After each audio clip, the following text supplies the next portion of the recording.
Hello, you weirdos. Jim here, and it looks like Tom King has done it again.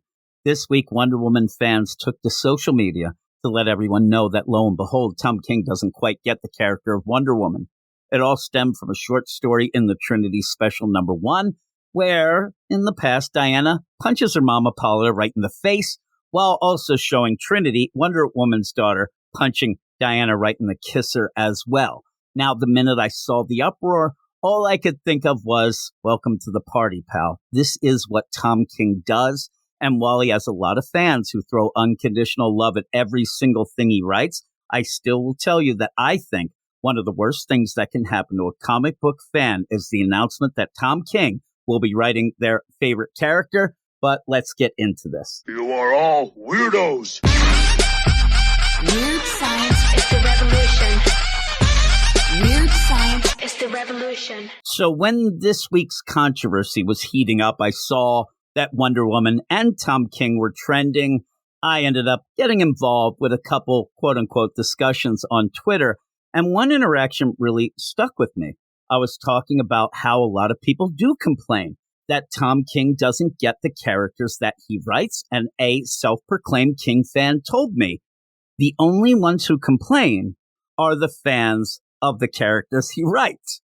And I thought, wait, you're just repeating what I said and kind of twisting it. But again, I thought the only ones who complain are the fans of the characters he writes. And I'm like, Now, I get that they were trying to portray the complainers as toxic fans who won't accept anything new with their character, but still, it was such an odd quote, the way that this guy ended up saying it to me. And the funny thing is, the person also said that they were a Wonder Woman fan, but they hadn't read the Trinity Special yet. They were getting it that day, but they were sure that all the upset was more than likely blown out of proportion.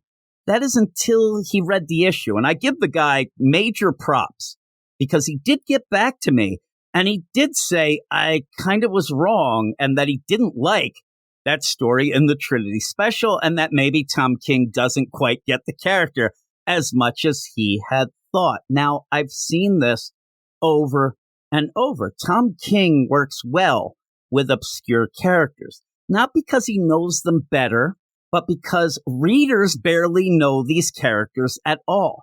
Who out there is going to know enough about the dingbats to realize he's writing them out of character in Danger Street? And even if he was, who the hell is going to pay attention to somebody arguing about the dingbats? However, that all changes when he writes well-known and beloved characters, because that's when you get Harley Quinn beating up the Trinity single-handed.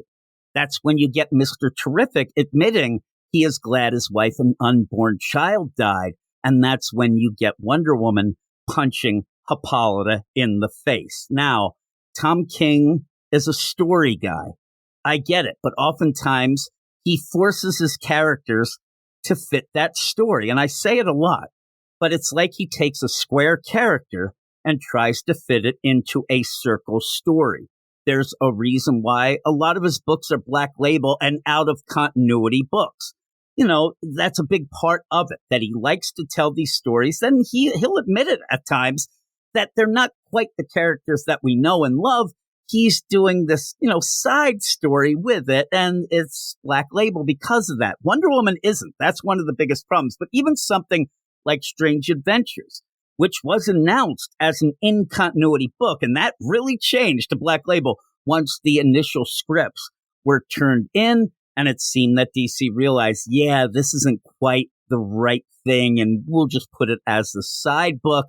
And that's one of the arguments or defenses that a lot of Tom King fans will use. Well, it doesn't matter.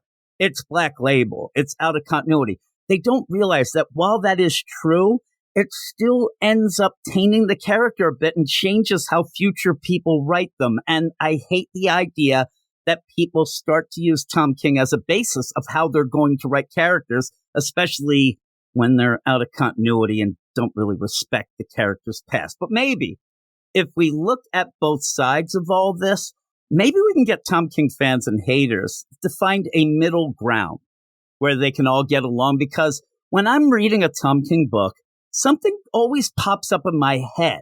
And it's something that I'll use as an example, the recent Supergirl Woman of Tomorrow book, a book that didn't do that well on initial release. And I saw a lot of Supergirl fans not really liking it.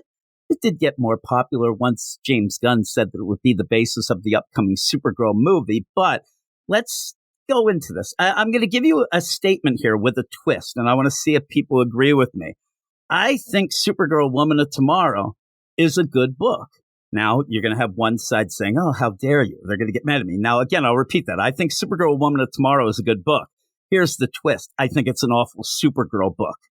I think that Strange Adventures has some really cool ideas and is a neat little, exploration of character, but not Adam Strange. I think it's an awful Adam Strange book.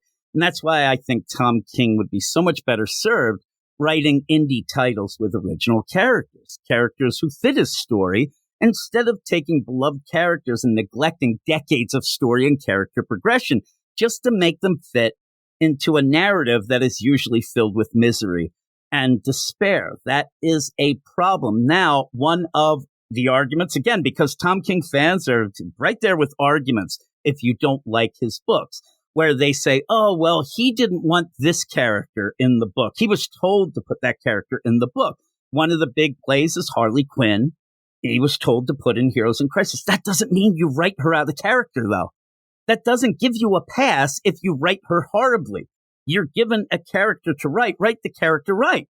Do your due diligence. Tell a story, but base it on the characters that are involved. Don't force the issue because you had this crazy idea of a story, and now you're just going to jam characters in. Now, before I go, I am sure there'll be Tom King fans who will yell at me in the comments and tell me how many awards Tom King has won or how Mr. Miracle blew their mind when it came out. Now, I'll tell you, Tom King is one of my least favorite writers, but I fully understand that he has a ton of fans, and I do respect their opinion, even though they seem very resistant and doing the same back to me and others who don't like Tom King as much as them. The only common ground you can really find with most Tom King fans is that Heroes in Crisis was straight garbage. And even then, they'll eventually start blaming everybody else but Tom King for that story. Drives me nuts. But again, this all comes down to Wonder Woman fans kind of joining in the club here of, man, I like the story, but I don't know if Tom King really gets the character. It's something that keeps happening over and over again. But as always, let me know what you think in the comments below. Whether you love or hate Tom King, we'll keep it civil. And remember that we all have favorite and least favorite writers, but we all do love comics. So let me know what you all think in the comments, and I will talk to you all later. You are all weirdos. Weird science is the revolution. Weird science is the revolution.